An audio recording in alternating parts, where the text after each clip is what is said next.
Umar Cheema senior सहाफ़ी तज्ज़ियाकार हमारे साथ मौजूद हैं। चीमा साहब, पाकिस्तान का सफारती मिशन अमेरिका में खासा मुतहर्रिक है और बड़ी जामे अंदाज में पाकिस्तान का केस पुटअप कर रहा है। बड़ी अहम मुलाकातें हो रही हैं। ये सब उस वक्त हो रहा है जब भारत और अमेरिका ताल्लुकात की रिवायती गर्मजोशी में नहीं है मुब्तला।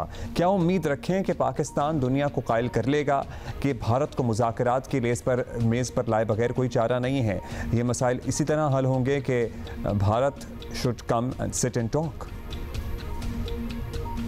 देखें, इस टाइम पाकिस्तान का सितारा अरूज पर है और इंडिया का सितारा गर्दिश में है। हमें हर महाज पर अल्लाह ताला के फजल करम से फ़तह नसीब हो रही है और इंडिया को हर महाज पर उन्हें पसपाई हो रही है, उन्हें ज़िल्लत का सामना करना पड़ रहा है। हमारे लोग जिस कैपिटल में भी गए हैं, वो चाहे वाशिंगटन हो, चाहे वो यूनाइटेड नेशन में गए हों, हर जगह पे पाकिस्तान का मौक़िफ़ उसको तस्लीम किया गया है और हमें संजीदगी से लिया गया है। और फॉर्चुनेटली हमें हमारे पास बयान करने के लिए बयानिया से ज़्यादा हमारे पास हक़ाइक़ थे और इंडिया के पास कुछ नहीं था। उनके पास सिवाय इसके कि अपनी नाकामी को छुपाने के लिए और लोगों के सामने झूठ बयान करने के अलावा उनके पास कुछ नहीं था।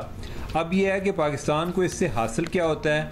क्या जो ट्रंप इंतज़ामिया है वो इंडिया को इस पोजीशन पर लाएगी कि वो पाकिस्तान के साथ मुज़ाकरात करें? मुझे बहुत ज़्यादा उम्मीद है कि इंडिया के पास ऑप्शन को नहीं है और सदर ट्रंप जो है ना, वो भी जिस मामले में ज़िद कर जाएं वो अपनी बात मनवा के छोड़ दें। और इंडिया की अमेरिका पर बहुत ज़्यादा डिपेंडेंस है, वो चाहे उनके तजारत के रिलेटेड मामलात हों या बाकी उनके उधर स्टूडेंट्स हों या उधर इंडियन शहरी हों, यानी कि बहुत लिहाज से अमेरिका की उन पर डिपेंडेंस है। और फिर दूसरा, जो इंडिया की इस टाइम चाइना के साथ टेंशन है वो भी बढ़ती जा रही है, तो लिहाजा इंडिया अफोर्ड नहीं कर सकता, एक आइसोलेशन में रहना इंडिया अफोर्ड नहीं कर सकता। उसे अमेरिका की अशद ज़रूरत है और उसके लिए वो फिर वो बातें भी मानेगा जो कि ट्रंप उनको कहेगा और वो इनको फाइनली वो मुज़ाकरात की मेज़ पर लेकर आएंगे। आपका है कि फाइनली इन्हें आना ही पड़ेगा, इसके अलावा कोई चारा नहीं है, वो कॉर्नर होते जा रहे हैं। चीमा साहब, एक तरफ ये सब कुछ है तो दूसरी जानिब बताया जाना कि शिमला मुआहिदा अमली तौर पर इस वक्त मुंजमद है या मुअत्तल है। हम चाहे अच्छे हों या बुरे हों, ज़ाहिर रहना तो इन्हीं के साथ है।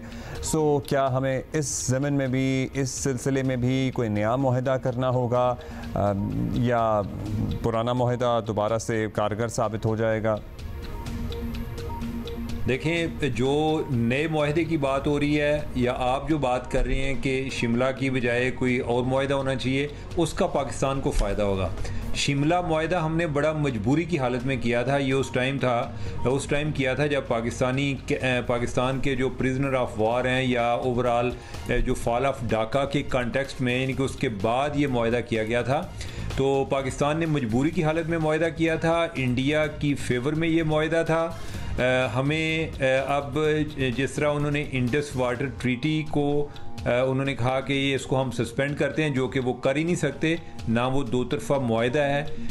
जो शिमला मुआहदा है इसको हम सस्पेंड कर सकते हैं, हम इसको ख़त्म भी कर सकते हैं क्योंकि ये दो तरफ़ा मुआहदा है। और उसकी जगह अगर कोई नया मुआहदा होता है तो ये जो पाकिस्तान की फ़तह होगी इसमें हमें नुकसान नहीं है, हमें फ़ायदा ज़्यादा है। एक तो कश्मीर का इशू दोबारा नए सिरे से उजागर हो गया है, दूसरा हमारी बड़ी पुरानी पोजीशन थी और यूनाइटेड नेशन की जो रेजोल्यूशन थी जिसमें कश्मीर को एक डिस्प्यूट के तौर पर रिकग्नाइज़ किया गया था।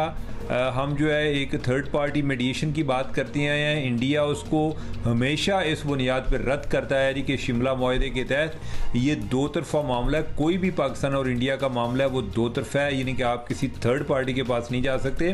तो लिहाजा हमारे पास तो बड़ी अपॉर्चुनिटी है और अगर शिमला मुआहदा ख़त्म होता है तो उसके बाद ये लाइन ऑफ कंट्रोल जो है वो भी ख़त्म होगी। फिर तो ये वाकई ऐसे ही है कि जैसे इस मुकाम पर सीज़ फायर हुई है। तो अभी तो बॉर्डर का तय करना बाकी है। अभी ये जो इंडिया ने 370 आर्टिकल अपना रिवोक किया, वो सारी एफर्ट्स जो हैं उनकी वो रिवर्स हो गई जब हमने शिमला मुआहदा ख़त्म किया। और इसका आगाज़ इंडिया ने खुद किया, जो इंडस वाटर ट्रीटी का जो उन्होंने सस्पेंड करने की कोशिश की, जो कि वो दावा कर रहे हैं लेकिन वो कर नहीं सकते। अच्छा, एक और बात भी है चीमा साहब, बड़ा दिलचस्प एक मामला है। इंडियन मीडिया का जो किरदार रहा, दुनिया ने उन्हें सीरियस लेना छोड़ दिया, मजाक ही सॉर्ट ऑफ बनाया। ये एक नई तारीख ही है। इस पर एक क्या राय ये भी बन रही है कि जहाँ भी हुकूमत मीडिया को अपने कंट्रोल में रखेगी, वो मीडिया फिर अल्टीमेटली दुनिया में तमाशा ही बन जाएगा। सो हमारे लिए क्या कोई सबक है इसमें? मेरे ख्याल गवर्नमेंट इंडिया की हो, पाकिस्तान की हो या किसी और मुल्क की हो, उनके लिए ये सबक है और ये सबक पुराना है। असल में उनको याद दहानी की ज़रूरत है और वो ये है कि आप झूठ की बुनियाद पर बयानियाँ नहीं बना सकते, आप इसको ज़्यादा देर नहीं चला सकते। ज़्यादा से ज़्यादा आप ये कर सकते हैं कि आप अपने सच को अच्छे अंदाज में पेश करें कि आपका जो स्ट्रॉन्ग पॉइंट है आप उसको कितना ज़्यादा प्रोजेक्ट कर सकते हैं, वो आपको करना चाहिए। अगर कोई ये समझता है कि हम मीडिया की आर्म ट्विस्टिंग के ज़रिए हम एक झूठा प्रोपेगेंडा वो कर सकते हैं, तो वो सस्टेनेबल नहीं होता। और हमारे पास ये एक लिविंग एग्जांपल है इंडिया की कि जब आपके पास दिखाने को कुछ नहीं, तो क्या मीडिया अगर ये बोलता जाएगा कि हमने पाकिस्तान को फतह कर लिया है, तो पाकिस्तान इस तरह तो फतह नहीं होगा ना, यानी कि वो। और दूसरी बात यह है कि पाकिस्तान ने जिस अंदाज में अपना केस प्रेजेंट किया है, या हमने उनको जो एक फ़ौजी महाज पर उनको जो शिकस्त दी है, जितनी हमने उनका नुकसान किया, हमने उससे थोड़ा सा भी बढ़ाकर पेश नहीं किया। और हमारी क्रेडिबिलिटी है, और वो इसमें हमारी जहानत का कोई रोल नहीं है, इसमें हमारी एफर्ट का रोल है। ये नहीं है कि हमने कुछ भी ना किया होता और लोगों को हम बेवकूफ़ बना सकते थे, ऐसा नहीं है।